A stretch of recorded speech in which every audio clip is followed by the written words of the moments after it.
عموماً لوگ فقہ حنفی سے جو بدزن ہیں اور ان کو بدزن کرا دیا گیا ہے، اور پھر عجیب بات یہ ہے کہ بنا کسی تحقیق کے لوگ بدزن ہوتے جا رہے ہیں، ان لوگوں میں سے کچھ لوگ ایک مسئلہ اٹھاتے ہیں فقہ حنفی کا اور اعتراض جڑ دیتے ہیں۔ مثال کے طور پہ حضرت اشرف علی تھانوی رحمۃ اللہ علیہ نے ایک مسئلہ لکھا کہ میاں پردیس میں ہو، بیوی گاؤں میں ہو، وطن میں ہو، اور آنا جانا بھی نہ ہوا ہو، بچہ پیدا ہو جائے تو یہ میاں کا ہوگا۔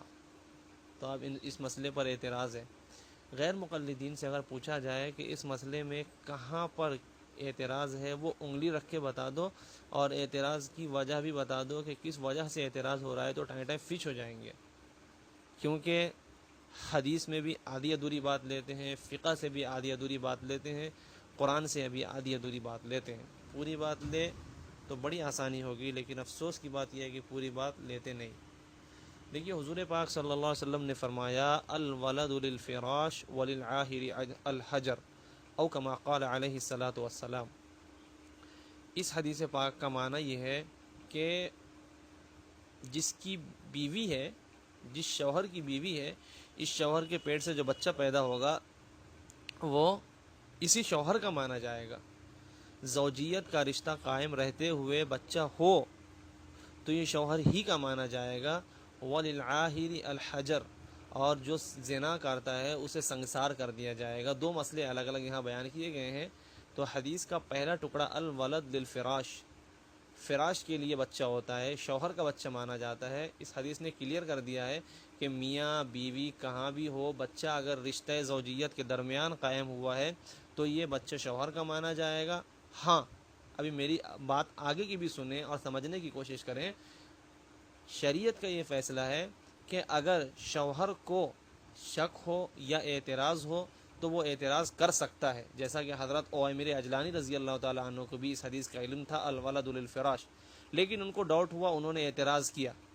یہاں بھی فقہ حنفی کے مسئلے میں ایسا نہیں کہا گیا ہے کہ میاں پردیس میں ہو، بیوی زنا بھی کرائے پھر بھی شوہری کا مانا جائے گا۔ اگر کوئی یہ معنی اور مطلب لیتا ہے تو یا تو وہ بیچارہ سمجھ نہیں رکھتا ہے، یا پھر وہ جان بوجھ کر کے بددیانتی کا شکار ہے۔ حضرت نے یہی لکھا ہے کہ جب رشتہ زوجیت قائم ہے تو اس کا ہوگا، لیکن اگر شوہر اعتراض کرے، شوہر کو ڈاؤٹ ہو، تو اعتراض کرنے کا پورا حق ہے۔ اس کے لیے حضرت تھانوی رحمۃ اللہ علیہ نے لعان کا بھی باب باندھا ہے، جیسا کہ حضرت اویمر اجلانی رضی اللہ تعالیٰ عنہ کو شک ہوا، انہوں نے لعان کیا۔ تو دو الگ الگ مسئلے ہیں۔ افسوس کی بات یہ ہے کہ مسئلے کو آدھے لیتے ہیں اور آدھی چھوڑ دیتے ہیں، جس کی وجہ سے اعتراض کرتے ہیں۔ مثال کے طور پہ ایک اعتراض اسی طرح کا ہوتا ہے جو غیر مقلدوں کی بددیانتی اور بدفہمی اور کم علمی کی وجہ سے ہو رہا ہے، وہ یہ کہ رشتہ دار محارم سے نکاح کرنے پر کوئی حد نہیں، بس اب اعتراض کر دیتے ہیں۔ لیکن اللہ کے بندوں کو ذرا توفیق نہیں ہوتی ہے کہ آگے کی عبارت پڑھ لیں۔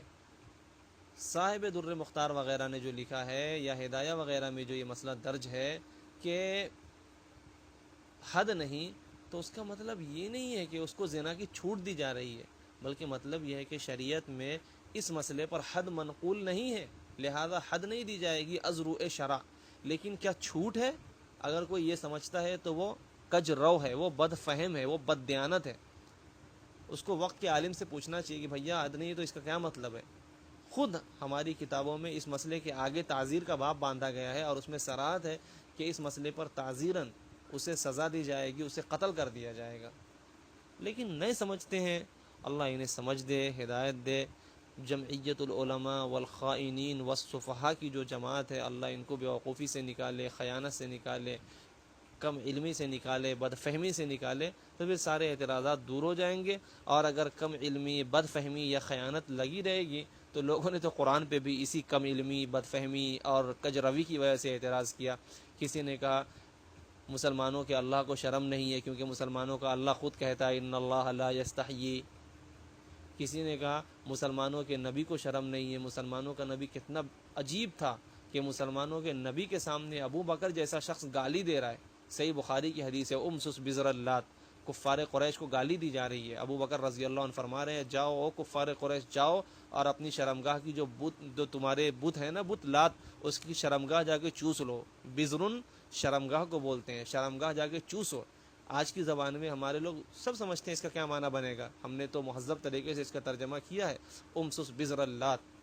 تو اعتراض کرنے والے لوگ قرآن پر بھی اعتراض کر رہے ہیں، حدیث پر بھی اعتراض کر رہے ہیں۔ اعتراض کی وجہ یا تو بددیانتی ہے، یا خیانت ہے، یا کم علمی اور کجروی ہے، اور بغض و عناد ہی یہ سب سبب بنتے ہیں اعتراض کے۔ اللہ رب العزت دنیا کے ایک ایک غیر مقلد کو بغض و عناد سے نکلنے کی توفیق بخشے۔